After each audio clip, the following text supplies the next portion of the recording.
introduce River. But before doing so, I just want to say how much I'm looking forward to this reading, and just to say that we awarded the Biography Prize to River for its skillful interweaving of Indigiqueer theory and autobiography, and really admired the model it presents for people, how people can take better care for one another, because we really need that right now. So thank you, River, and it's great to have you with us. And Hannah, over to you. Okay.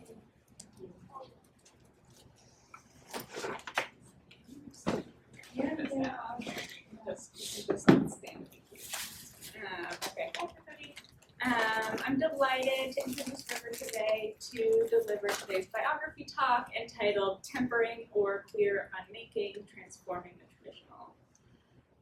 River is a Mississippi Chahta and white Indigiqueer artist, beadworker, and poet who received their Ph.D. from the English department at Mānoa in spring 2025. And as Cindy said, I was fortunate enough to direct their dissertation entitled Making Love into the Future, Queer Indigenous Literature and the Politics of Aftercare, which blends literary analysis, personal writing, poetry, and visual art to argue that queer, speculative, indigenous storytelling is a, quote, future-bearing technology that enacts forms of radical care. River's work both theorizes and practices a methodology for not just imagining, but for creating queer indigenous futures through story. The second chapter of this dissertation was awarded the 2025 Biography Prize, and a version of the third chapter, called Approaching Our Futures with Care, Indigiqueer and Two-Spirit Speculative Fiction, Responses to Environmental Destruction, was published earlier this year in Transgender Studies Quarterly, which is the preeminent journal in trans studies. In River's work, the scholarly is inseparable from the personal and from the artistic.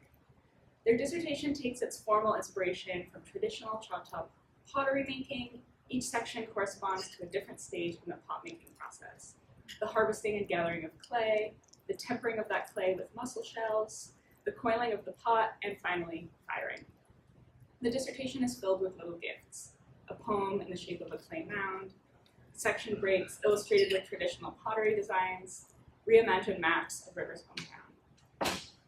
River and I have worked closely together since 2021, and I have gotten to know them not only as an imaginative and deeply ethical scholar, but also as an artist, a community organizer, and most importantly, a kitty parent, and a beloved auntie to my dog, Lucy. During the first year and beyond of the current genocide in Gaza, River inaugurated and held down the art-making wing of Students and Faculty for Justice in Palestine at UH. They spent days designing and hand-block printing hundreds of t-shirts, led printing tutorials for other activists in parks and on campus and in my backyard, designed and circulated informational zines about Palestine, and even took their activism to the bastion of conservative academia, the Modern Language Association conference in Philadelphia. River has taught me so much about the ways creative practice is central to political struggle, about how carving land back, or Mudeng says trans rights, into a linoleum block and stamping it all over a shirt or a dog bandana and getting covered in black ink in the process is just as important as chanting on a street corner or doing scholarly work. For River, the care their work theorizes is a lived practice. From the classroom, to the page, to the streets, to the community, River's art, scholarship, and activism are powerfully intertwined. I'm thrilled that they're back visiting from the Bay Area, Ohlone land, to share some of their work with us today. Please join me in welcoming River.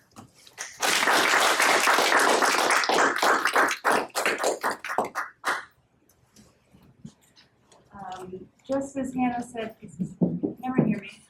Okay. Just as Hannah said, I like to get dirty in my work, and I hope that everyone will be willing to get a little dirty with me today. But first, aloha makako, thank you so much for being here.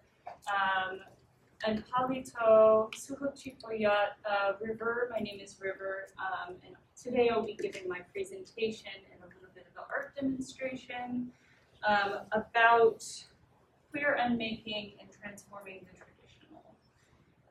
So my talk today is a love letter for Indigiqueer futures, and the ways that storytelling in all its forms can bring about complexly beautiful futures where Indigiqueer peoples are thriving. As Hannah said, the primary textual focus of my work is Indigiqueer speculative fiction, as it offers a reflection of colonial pasts and opens the window for potential Indigiqueer futures where we might survive and thrive. I established the term aftercare. I established the term aftercare as a methodology and a practice of reading essential to understanding the presence of care within literature and post-apocalyptic contemporary and the ability of care to transform and transfer across bodies, space, and time. Aftercare identifies the genealogy of care as it makes these transfers and transformations. It acknowledges historic and contemporary post-apocalyptic existence of colonized peoples and recognizes the consistent wounding that accompanies human nature. It also establishes that radical Indigiqueer futures can become concrete through the articulation of this care. To better visualize aftercare, I created the aftercare loop here, which you can see, which depicts the ways that stories are taken up and used to build decolonial futures grounded in care. Here, the cyclical nature of care begins kind of chicken and egg style, with authors creating story worlds that are deeply entrenched in these systems of care and that are about the future. These stories are then taken up by readers who are provided with visions of hopeful futures, and then with this hope for a more caring world, the readers then take tangible actions towards building those futures, which actually allow us to survive into the future and continue to build networks of care. The inevitable feature of the cycle is that more stories are going to be written for and by people who have been cared by stories themselves. The stories I've chosen to examine in my dissertation push us forward to an otherwise world where care is more radically present. Aftercare acknowledges the harm and shows us that how to build and sustain care worlds after that harm. It does not solve our problems. Rather, aftercare is a tool to take up, to build, to rebuild, to restore. It's a tool to dismantle, a tool to build community. And within this aftercare loop, there is a witnessing of care within and through literature that gives Indigiqueers real power to change their worlds through the application of that care. I arrived at this idea of aftercare through reading Christina Sharp's In the Wig on Blackness and Being, a piece of work that I think is one of the most important Black feminist scholarly work of this era. Sharp's concept of weight work illustrates the afterlife of slavery and its persistent haunting of Black life, while also remarking on what survives despite such unrelenting violence and negation. It was particularly her account of her mother's paths that she made through the wig that made me consider the ways that care itself has an afterlife, or the ability to carry itself through bodies, minds, and spirits across time and space. I also started to consider what role stories from other queer, Black, Indigenous peoples have in cultivating these paths through the wig. And importantly, I considered what role telling and theorizing my own story might have in manifesting care within my work. This led me to create autoethnography throughout the chapters of my dissertation as a way of bringing myself and my culture to bear on aftercare. At first, this left me floundering. I wasn't sure how to tell a story that, frankly, I didn't want to share in my culminating graduate academic career project. I was told, thankfully, in earlier drafts of my dissertation that I needed more of myself within the stories that I was telling. At first, I sought to talk through Choctaw cosmologies, thinking about how Choctaw people came from mounds of clay in the earth in Mississippi, but that I didn't really find traction on that idea. Then I began to think about our story about how Choctaw people are made out of yellow, red earth and clay, and I started to look more into Choctaw poetry or Choctaw pottery as a process. It's through this process that I discovered the but the type of pottery that I am most skilled at is actually the type of pottery that my people are most known for, which is coil pottery, making vessels or pots out of long coils made from clay. I felt like it was something that my ancestors had passed down to me, and I had simply not recognized or noticed it up until this point. And so in this talk, I take up a metaphor and a methodology of Choctaw pottery making, which we can see the steps here. Gathering and harvesting clay, tempering with shells, building pottery with coils, and firing pots. This pot here is an example of a clay pot made by a contemporary Choctaw potter in a traditional style. The piece went through a multi-step process as listed here in a traditional way. Now what I have in my hand here today and what I will be working with today is not natural clay, and it's not gathered traditionally, and part of that is due to interventions of colonialism in systems, in traditional ways of knowing that Indigenous people need to access to do their traditional work. So I invite you all now to join me in this embodied action of tempering.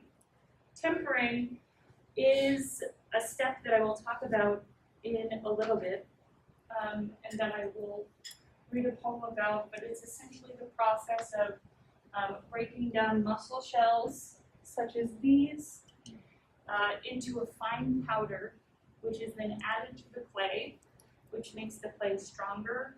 It makes it able to sustain itself through firing, and ultimately leads to a pot with more longevity. So I invite you all now to join me in this embodied action of tempering. In an ideal world, I would provide you with natural clay, and I would provide you with temper from mussel shells. The reality of my part of my life now and the world now is that, again, I don't have access to these materials.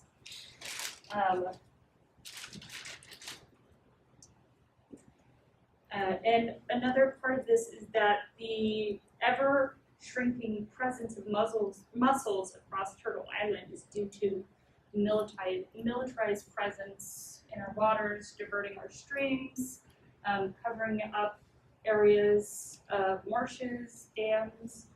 All of these impact the lives of mussels. All of these impact our rivers, waterways, our fishes, our access to our ancestral lands. As I share my work, I will be tempering anew. I call on each of you to come up and grab a piece of clay and work it in your hands as I talk story. As you work the clay, I want you to think of the stories that have brought transformation for you. I want you to think about that transformation and work it into the clay. At the end, we will bring this piece together, wedging together all of our stories to bring strength to this clay. So you can all take up some of this clay, a little bit. Feel free to get a little dirty in the process. Yep. Yeah, everyone come up. Please grab just like a little bit of clay. While you're grabbing this, I'm going to read through my poem about tempering. By the salted river, lake, bay, channel, sea, as the tides recede, there rested an old tale, silver and fire, coals and dust. They come to the edge, seeking a feast for hungering bellies, the morsel to take with them, to gather small dots across sand, clusters clung to exposed rock, were found underfoot only when the sharpness is felt, and sticky red blood mixes on top of the mud and sand in the water, like a dangerous film. Something broken reveals something new. What leaves behind a scar as time passes takes the blood and offers its body in return. It is a gift to behold its inner tissues and muscles exposed through prying open an airtight mouth. Slippery guts soon to be boiled in fresh water, sands expelled, mouths accepting new flesh, shells, litter, left to the side once the meat is all taken, and then bake within low coals of an open boulder flame. Fire makes change of us all. The silver flakes into fragments of stars.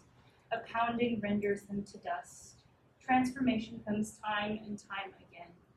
The powder is transformed. As it is poured into play, the mingling of hands, pushing, pressing, twisting, enveloping, making new. Making, unmaking, unmaking new. So please, as we're throughout this process, work with your clay, mold it, press your stories into the clay, and we will bring it together at the end. So a little bit about my story. This is my story of transformation. So from 2004 to 2005, I was a young person newly living in Beaufort, South Carolina. To be more specific, I was living on the Parris Island Marine Corps Base. As is custom with military dependents, my family moved geographic locations for the 4th or 5th time in my short life. When we moved to Parris Island from Camp Lejeune, North Carolina, my family and I lived in condemned housing with other mid-ranked enlisted Marine Corps members. The outside of our small housing unit was made out of a mildew-infested styrofoam. The stucco covering it flaked off in large chunks. I remember taking chunks out of it for the sheer reason that it was possible to do so. The tiny crumbling home and this massive grove of trees surrounding us, draped in Spanish moss, are much of what I recall and recount when thinking of this transitionary period. There is some thrill in sharing stories about my little fingers prying massive chunks off of a decaying home, or passing down the myth shared with me at the time, that the Spanish moss hanging above my head held dangerous microscopic insects that feast upon human and animal flesh. These are called chiggers. They don't feast upon human and animal flesh. The bites scattered across our bodies, most likely from horseflies or infamous sand fleas, were only a further confirmation of the myth. It is easy, I think, for me to remember South Carolina and think primarily through a lens of cynicism or pessimism. For many people, particularly white liberals, it is easy to picture the South in this way, as a place not to visit, unless you're in coastal towns like Myrtle Beach and Warren Party. It's a place not to return. In my past, I built up an archive of reasons why I should never return, unwittingly falling into the white supremacist and elitist assertion that the South is irredeemable, that red states are these sites of violence and oppression, and they are the places that are holding us back from achieving some kind of caring and democratic society. But to forsake this place and these communities is to forsake a collective bond between peoples and a history of radical transformative justice and freedom movements that emerged and hold ground in the South. Looking at the absences in my historical knowledge specifically, I was unaware and uninformed, even once I went to a middle school in that very town, that the 1863 military raid on the Combahee Ferry by Harriet Tubman and by Union Colonel James Montgomery and 150 Black Union soldiers who had liberated more than 750 enslaved peoples happened on the very river near where I lived. This is but one misconnection of many, one example of a liberatory past recovered amidst or beyond a colonial pessimism.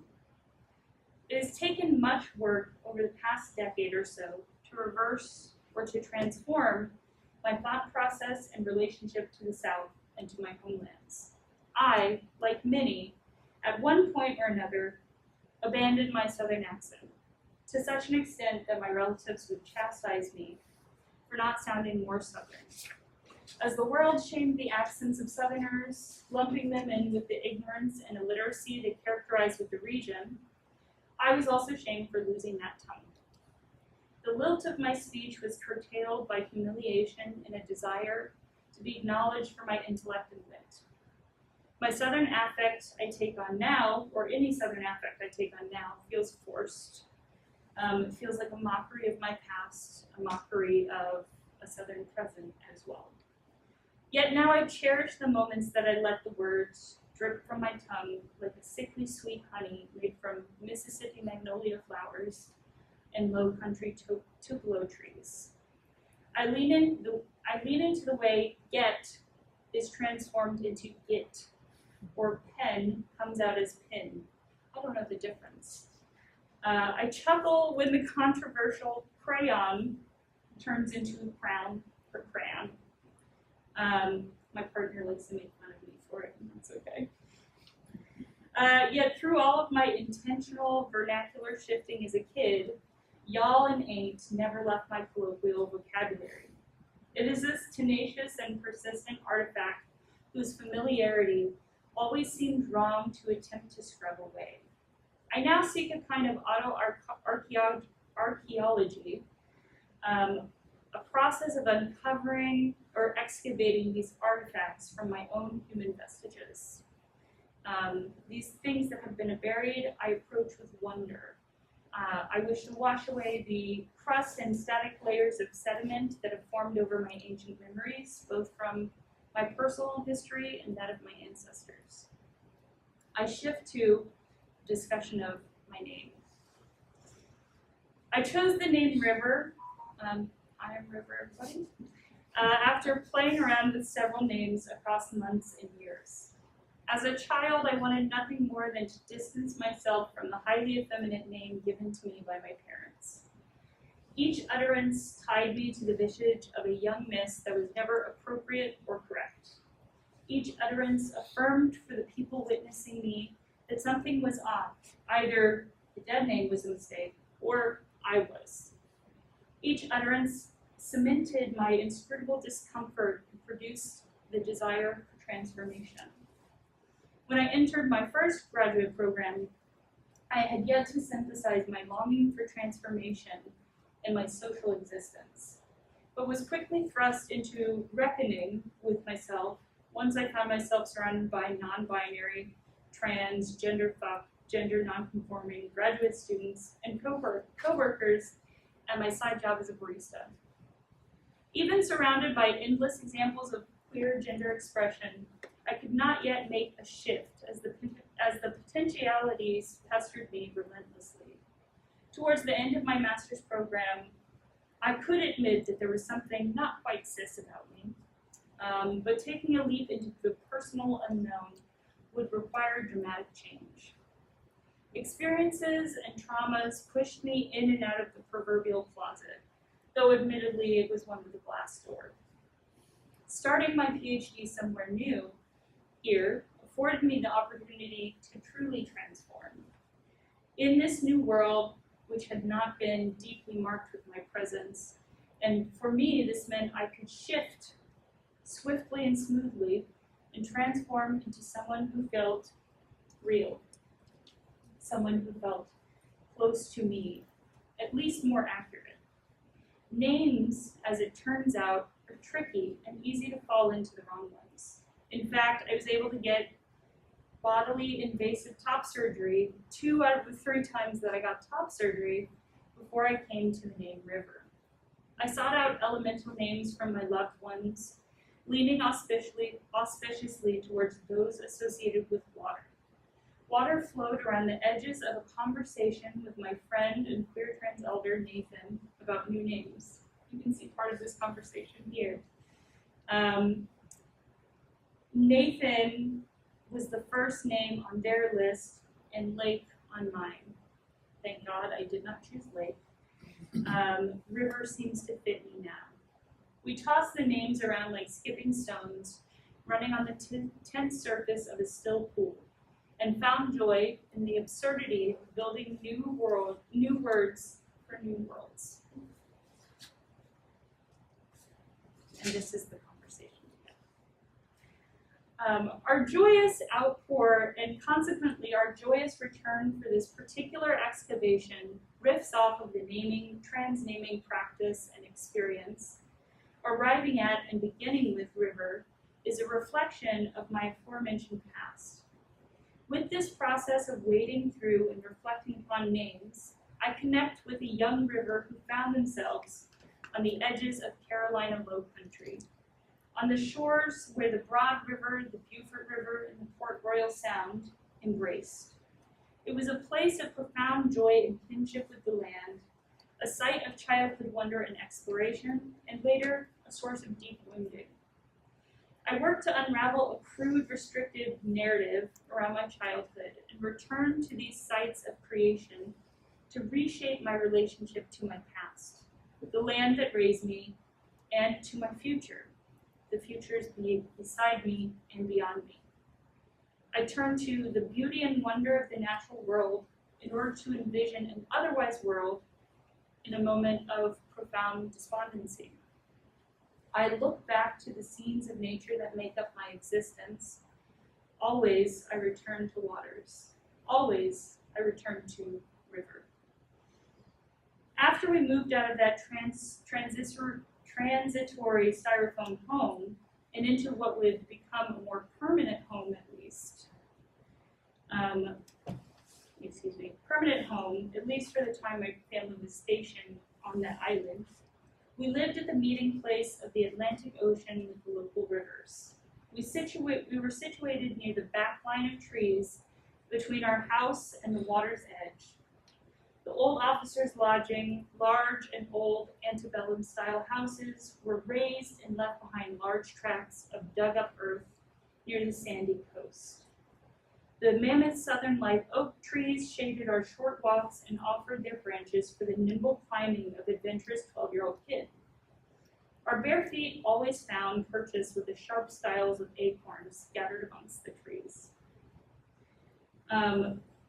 And it was my unwritten rule in the South that shoes were not needed when adventuring in the nature surrounding you. Or at least it was my unwritten rule. How could you feel the painful pricks of the dropped acorns or the rough bark of the live oak? Or the soft texture of the dusty, flattened earth? How could you feel the sand beneath your feet or the grasses scratching at your toes? This is all to say, we kids made our way to the river often. Our lack of shoes and aid in reaching the water swiftly. My sister and I often explored the shores of mudflats along the river, climbing over felled trees and trapping ourselves in the wet, squelching muck, getting deep gashes on the soles of our feet from mussels and oysters hiding beneath the surface. We would search for living horseshoe crabs and return them to the water. We would search for shark teeth and fossils in the gritty sand. There is such an abundance in my history on that shore, this beauty, this youthful joy, an artifact recovered from my past. But just as it is necessary to retexture my history with that beauty and wonder, I cannot simply overwrite this period of my life or my memories out of the river as unconditionally positive. The archaeological exploration of my past serves to bring to light what has been hidden and what I cannot overwrite, what has been discarded. Part of this includes the violence I experienced near the water's edge, amongst those trees, on those acorns, and within the ruins of a Southern history. As a 13-year-old genderqueer, neurodivergent gay kid, unbeknownst to me at the time, I spent a lot of time defending myself from external harassment from my peers, for my boy clothes, my short hair, and what could only be called an exuberance of self. You could also read this as flaming or my Leo personality. As such, I could not conceive, and still in some ways can't, after routine exposure, cannot conceptualize that I could become a target of sexualized violence by an older friend on that beach, in those trees, in my backyard.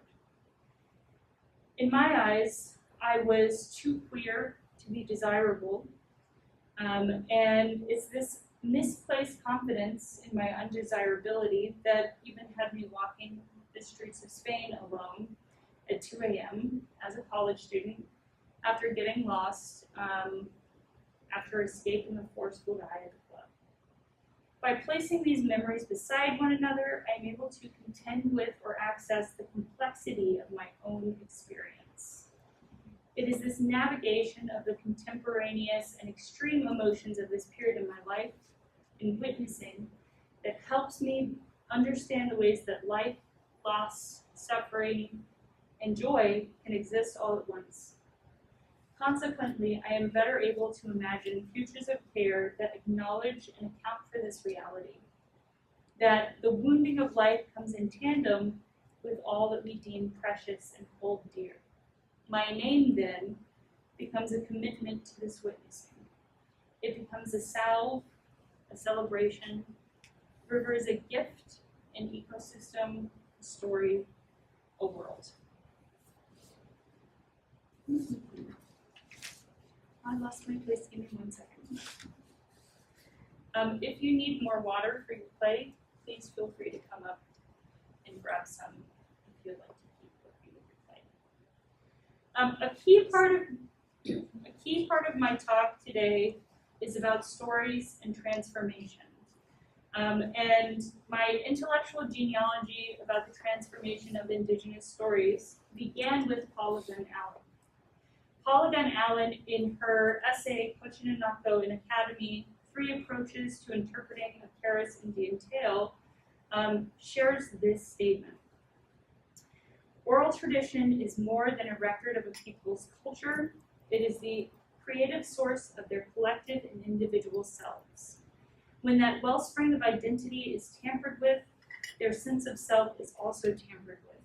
And when that tampering includes the sexist and classist assumptions of the white world within a body of an Indian tradition, serious consequences necessarily ensue. Paula Gunn Allen is how I was introduced into Indigenous theory in my undergraduate career. But there was this missing detail that my teachers didn't include in our discussions, which is the context of Paula Gunn Allen's lesbian identity. This was at the very core of her work and was erased by this forgotten detail.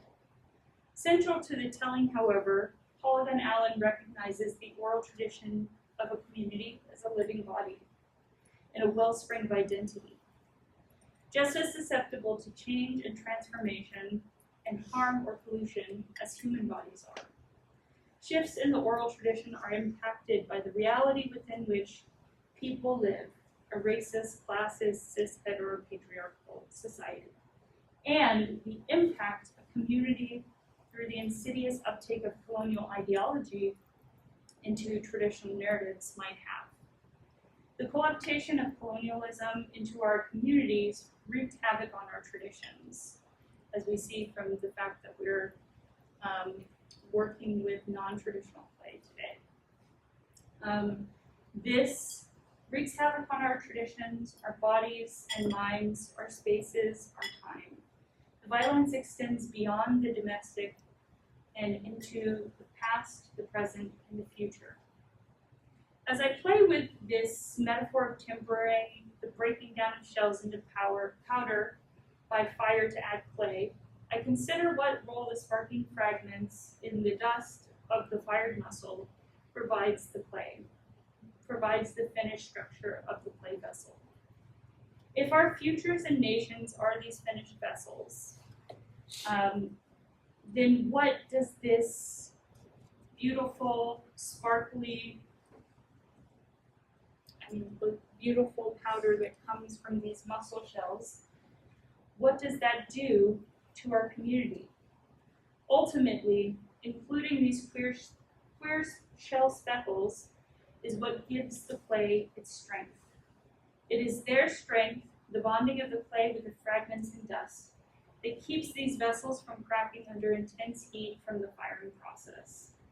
Just as the intentional inclusion of Indigiqueers into our sovereignty movements is paramount to their future success.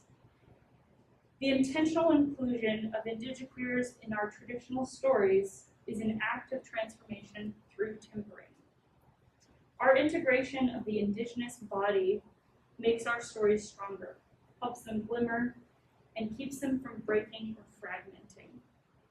This integration does not simply benefit the Indigiqueers who find themselves in the stories, but to all who are exposed to our stories, to all who are able to witness the transformation of our traditional stories into our traditional futures. In this talk, I endeavor to capture what tempering and transformation of our traditional stories offers Indigenous futures. I question how our world might transform with these tales at our fingertips, and the care that such a transformation both requires and provides. It is important to note that these tales are not a replacement of the traditional, but an expansion, a canon of text to integrate what is already there.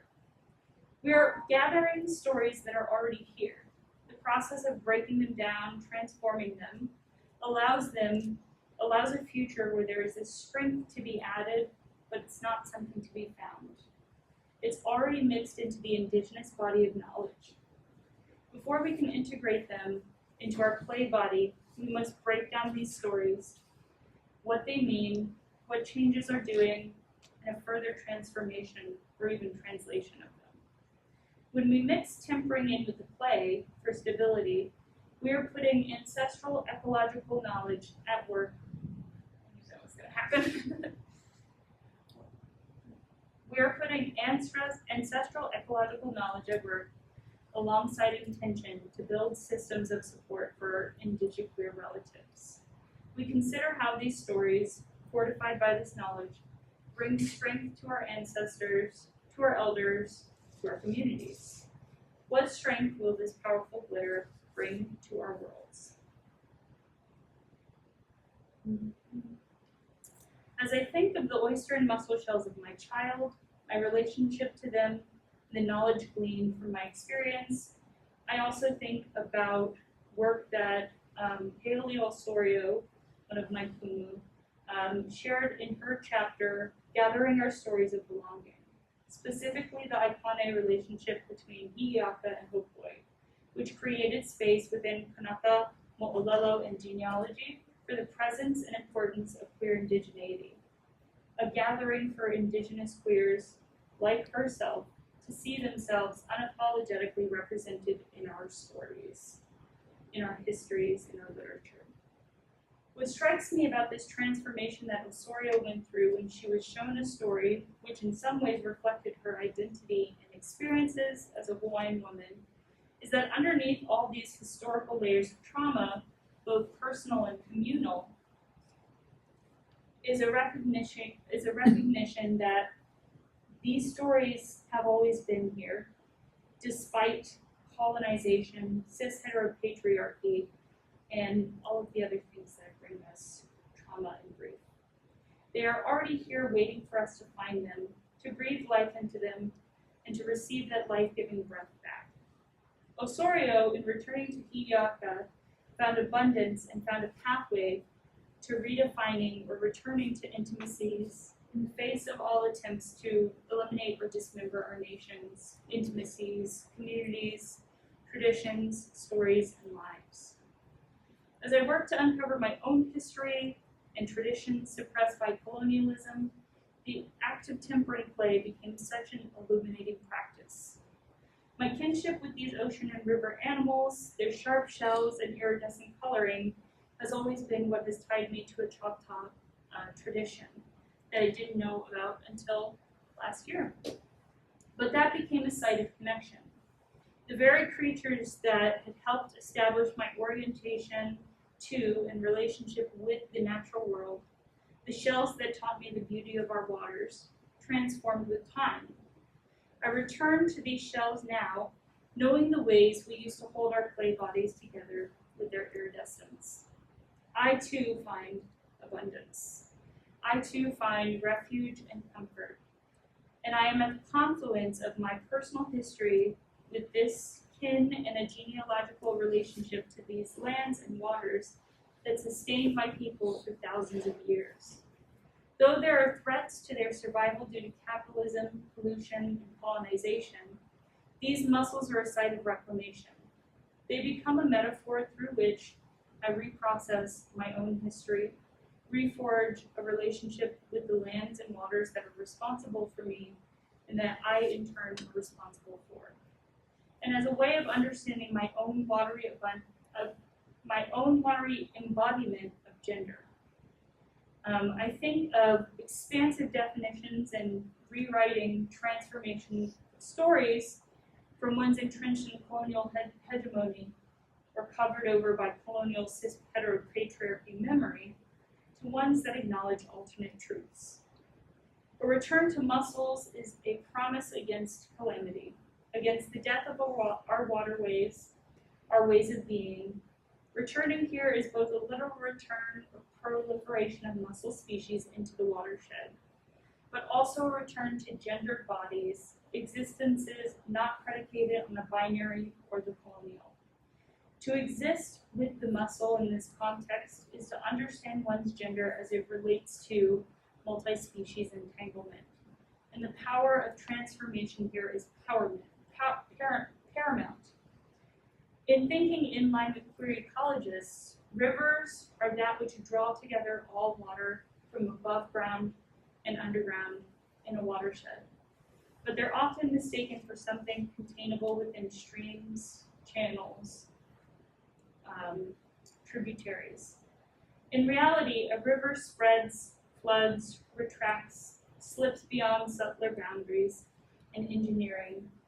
And so to embrace riparian relationships could offer decolonial and transgender species transgressive bodily potentialities. To understand mussels and to know them illuminates Indigiqueerly how our lives must happen with others. For there is no other way to survive and thrive into the future without such connections. The mussel exists at once as a beautiful Indigiqueer metaphor, through its transformation of its ecological community, as well as its need to survive with others, and as a material reality of aftercare through this concept of multi-species kinship. These creatures rely on river currents to carry sperm for fertilization, on specific other fish species to reproduce, and even transforming some of their flesh to look like other fish.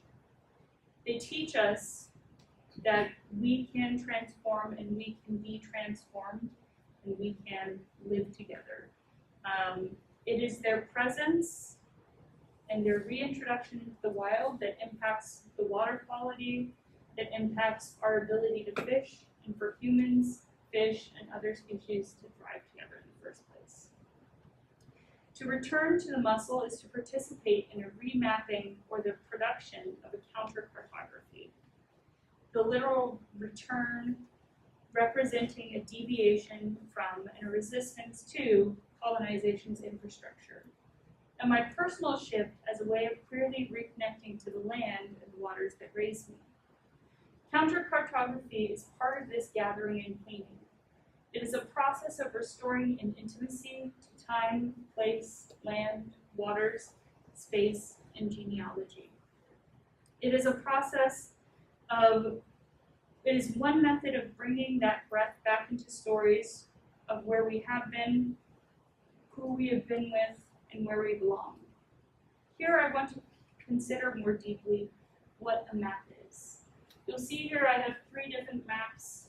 All of these are of the Beaufort River, Broad River, and more specifically the Broad River as it connects to the beach from my youth.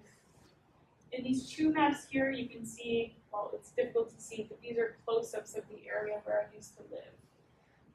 What you won't notice is that in this area where I used to live was right next to a firing range, was right next to bombing testing sites and other military installations.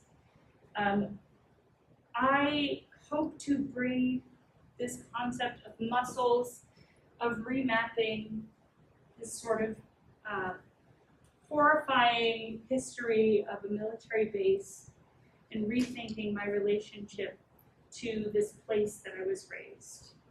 Of course, part of this is owing to a colonial and militarized bias. The first search I made when looking for a map only showed military maps, always mapping the Marine Corps, always mapping Parris Island. The maps that arrive when you search this way are tactical, they're for military personnel, they're for visitors who might attend military base, but not ones which truly show the river, not ones which truly show the land. This picture is one of the Broad River, and it is a true part of the Broad River map.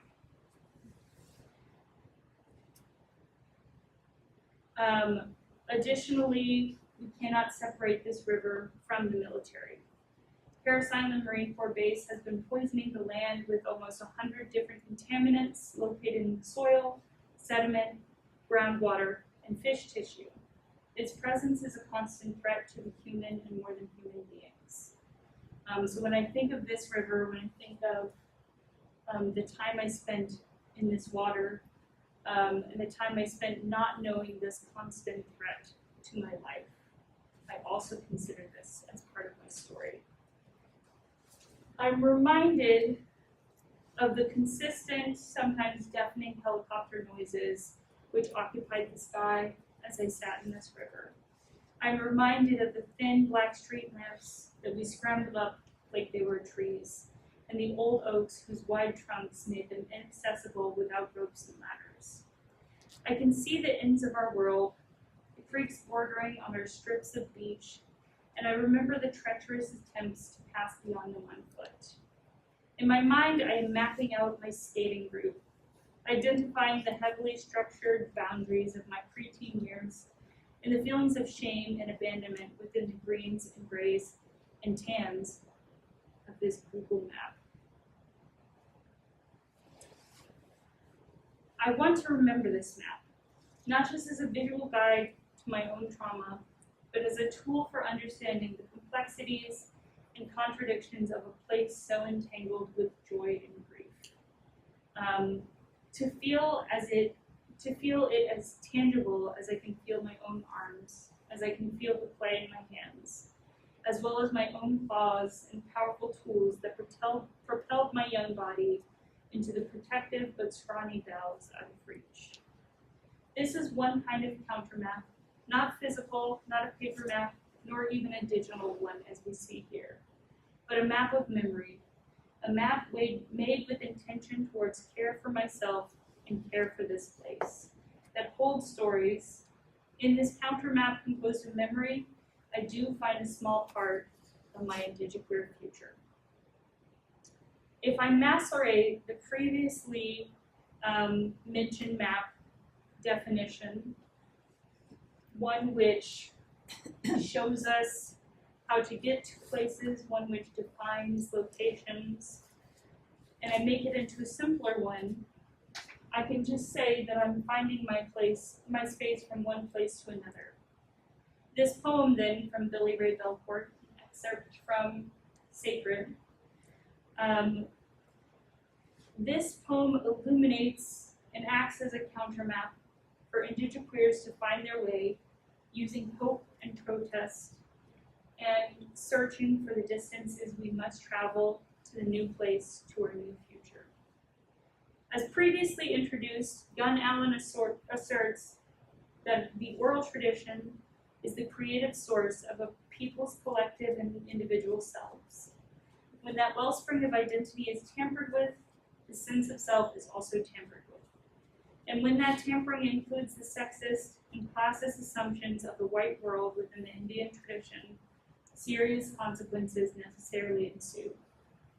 With the lines of poetry here, Belcourt reestablishes or perhaps maps a location for a wellspring of identity for Indigiqueers searching for a sense of self not tampered by dispossession and internalized or externalized colonial violence.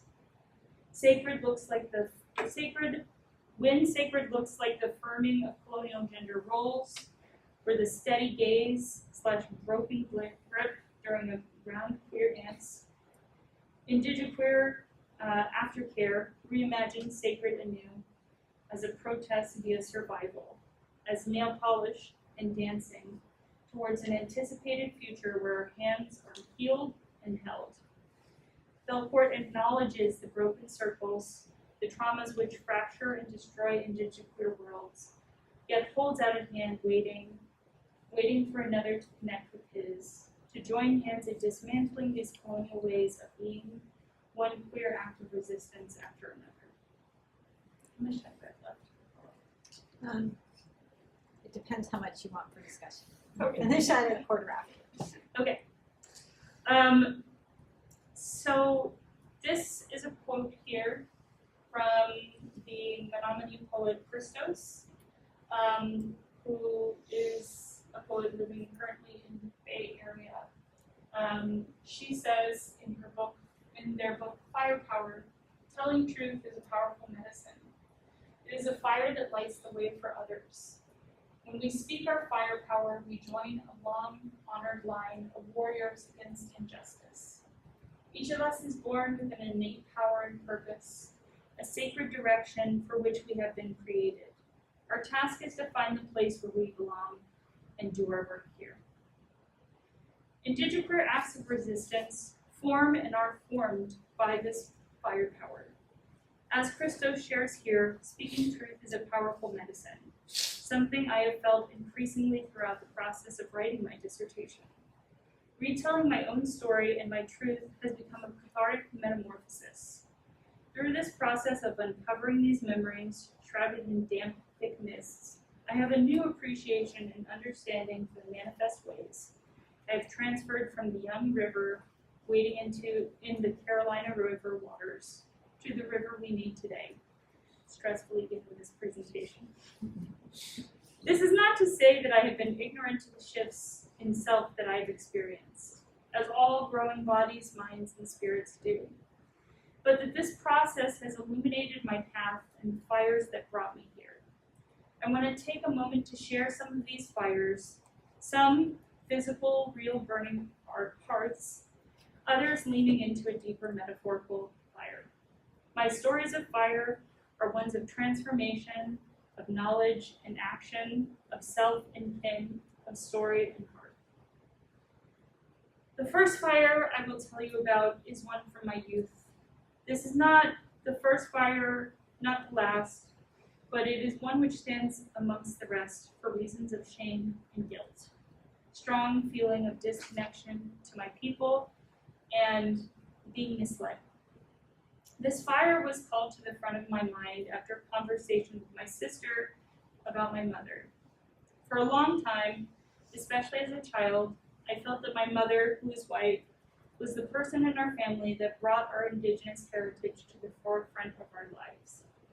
In reality, she produced a facsimile of indigeneity for us, from her own non-native perception of what Indigenous looks like. She had these freaky wolf figurines and paintings like you would find at any store that sold Native American goods. She would play Red Thunder, an alternative band headed by Robbie Romero, and she would have us watch Native movies like Last of the Mohicans, Apocalypto, and Dances with Wolves.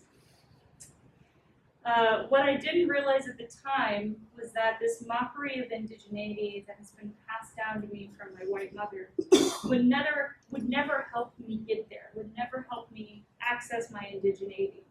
It was so shallow, the fire singed me, left grief and shame like a burden I would carry across time.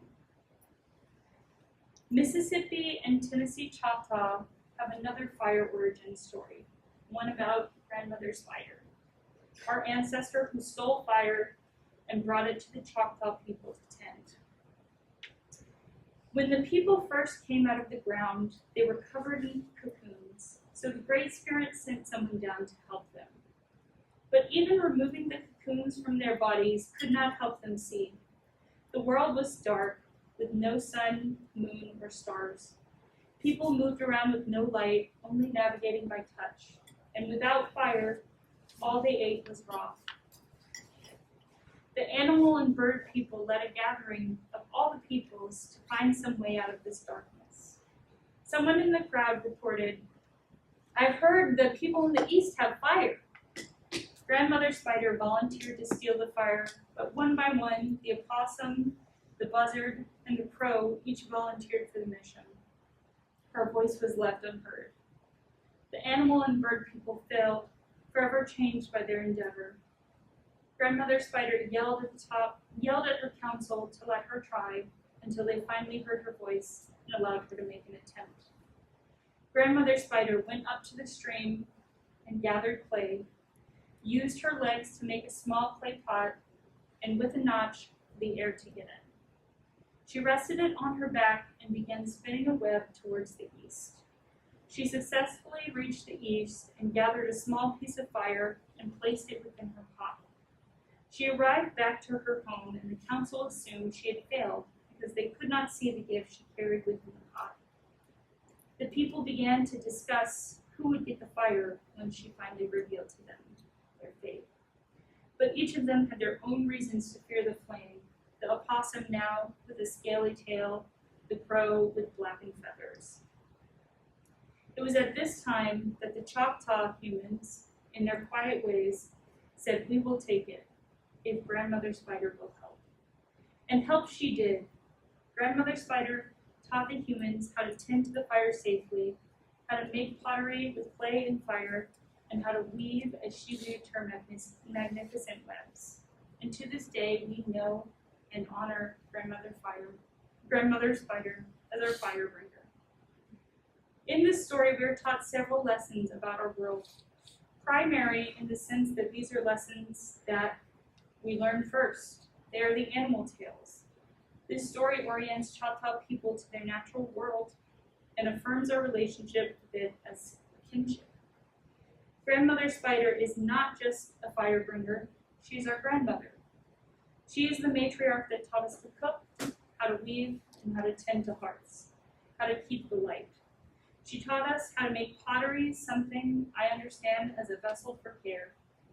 Grandmother Spider makes this true. With a single vessel, she is able to lift the veil of darkness from the world and spread warmth where none previously existed. This first pot, I imagine, was used to cook banaha or a shoa over a coal fire, to carry water from the streams, or to gather together ingredients for a meal.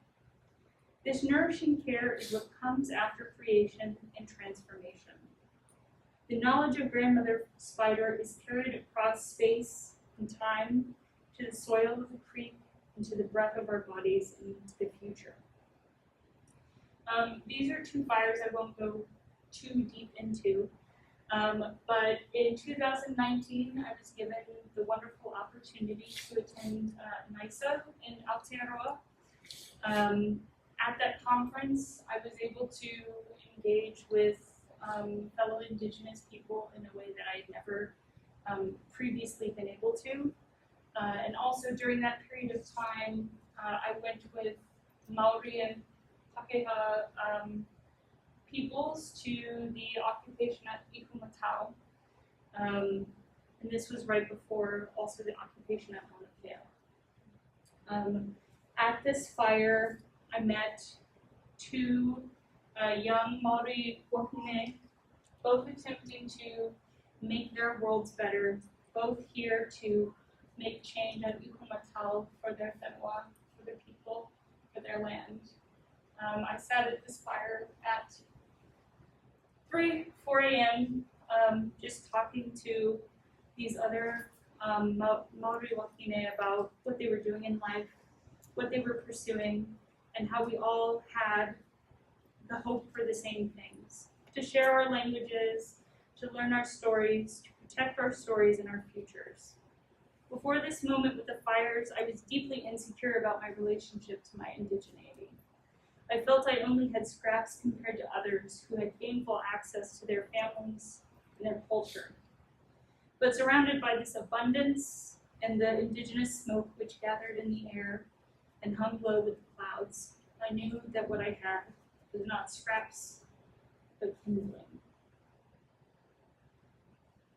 So I am going to briefly return to Christos's moment here and think about the power of telling truth through fire, and how I want to take my own place in this tradition of fire power and in the tradition of Indigiqueer storytelling, Indigiqueer revising, Indigiqueer rewriting and recreating. As I said at the beginning, with my poem, Making, Unmaking, Making New. And so I'm going to start with a little bit of flair, a little bit of glitter, and maybe some good old Chahta sass. If you didn't grab a paper from the front there, that's the poem I'm going to be reading towards the end of my talk. But I'll tell you a little bit about fire and sun. In Chahta culture, Chahta people viewed the sun, deity, and fire, his messenger, as embodying external conscience that demanded proper behavior and as an expression of human relations. Fire demarcated human bonds of kinship and formed the central symbol of a town's unity, renewal, and continuity. Choctaw scholar Donna L. Ackers shared of Choctaw tradition that sun and fire had constant intercourse with each other. According to Choctaw beliefs, one ancient Choctaw tradition held was that if anything or anyone did anything wrong in the presence of fire, he would tell sun of it before the offender could go ashtapa, or the length of his extended arms. Though I knew the importance of fire and sun within Choctaw worldviews, I had yet to hear of their relationship spelled out like this. Fire was sun's mate. Fire was his messenger who tattled on misbehaving Choctaw. Fire and sun were in constant intercourse. Sun was called Hashi, and fire was called Hashi Ichapa, translated to the sun's mate. Much of this knowledge, Acker shares, comes from the 1828 edition of the Boston Missionary Herald, and so the language used here, particularly of constant intercourse, is contextualized within its historical framing. However, I will not refuse to engage with the queer of the queer-looking in this tale. I'm going to engage slightly anachronistically with the language of this long-dead missionary. After experiencing the framing of this oral tradition of sun and fire, I began drafting scenarios in my head about the intimate relationship between fire and sun. It nagged at me. I yelled about it to my friends and family, and eventually I wrote something about them for us. This poem I've given you all serves many purposes. Importantly, it marks the end of my talk. It marks the end of my chapter. It is a love letter to fellow gossipy Indigiqueers out there. It is a love letter to queer Choctaw who must find their way in a world shrouded by colonialism. It is a command to myself to embrace the fiery parts of myself and the scars we share.